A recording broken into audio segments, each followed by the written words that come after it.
Bonsoir à tous, bienvenue à ce flash d'information. L'Assemblée nationale de Côte d'Ivoire fait peau neuve avant l'ouverture de sa session ordinaire de l'année 2019. L'événement a lieu demain, lundi 1er avril, une cérémonie solennelle à laquelle prendra part le président de la République, Alassane Ouattara, et plusieurs personnalités. L'heure est au dernier réglage, comme vous le voyez sur ces images. Le président de l'Assemblée nationale, Amadou Soumaoro, a visité les locaux ce dimanche pour être sûr que tout est fait prêt demain pour la première session de l'hémicycle ivoirien. La Côte d'Ivoire vient d'être désignée comme chef de file pour la promotion de l'autonomisation de la femme. Le pays a été coopté comme leader par les 7 États membres du comité régional de pilotage du projet SWED. C'est le projet d'autonomisation des femmes et des dividendes démographiques dans le Sahel. La ministre Mariatou Koné de la solidarité, de la cohésion sociale et de la lutte contre la pauvreté préside ce comité de pilotage. Franck Wadio. Le professeur Mariatou Koné, ministre de la Solidarité, de la Cohésion sociale et de la lutte contre la pauvreté, porté à la tête du comité régional du projet SWED, autonomisation des femmes et dividendes démocratiques dans le Sahel. Cette initiative régionale implique 7 pays d'Afrique occidentale et centrale, une décision issue de ce conclave des ministres des États membres au terme de la 4e session ordinaire du comité régional SWED. Passage à deux témoins donc entre le professeur Mariatou Koné et Adama Tiemoko Diarra, ministre du Plan et de l'Aménagement du Territoire du Mali, président sortant, en présence du FNIAP et de la Banque mondiale, partenaires techniques et financiers. Je voudrais vous rassurer de mon engagement à poursuivre et à renforcer les interventions qui ont déjà été menées par mon prédécesseur.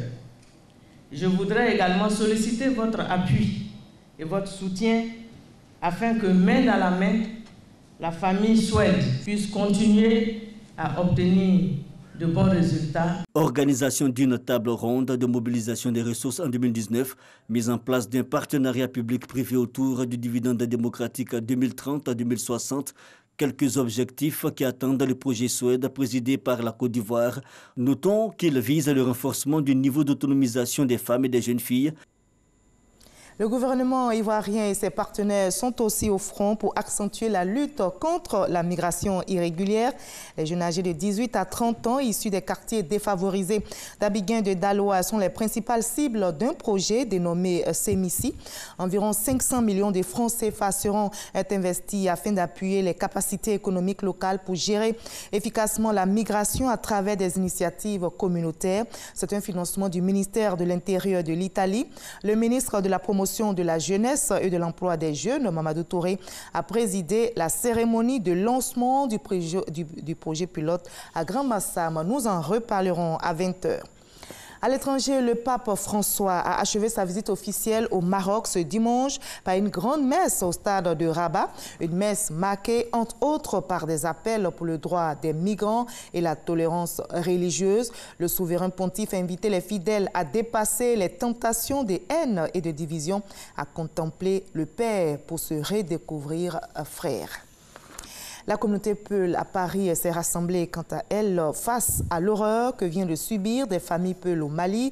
Une semaine après le massacre d'au moins 160 personnes dans le village d'Ogosagou au centre du Mali, environ 500 personnes ont manifesté hier samedi dans la capitale française. Les manifestants redoutent que les violences s'amplifient et en appellent à une réaction forte du gouvernement malien.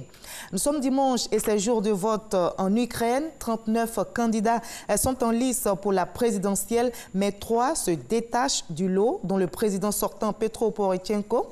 Il n'est cependant pas certain de figurer au second tour, tout comme l'ex-premier ministre Tymoshenko. Tous deux sont dévancés dans les sondages par Zelensky. Le comédien que vous voyez sur ces images devance de loin ses rivaux dans les sondages. Mais il faut attendre la proclamation définitive des résultats. On va se retrouver à 20h pour la grande édition tout à l'heure.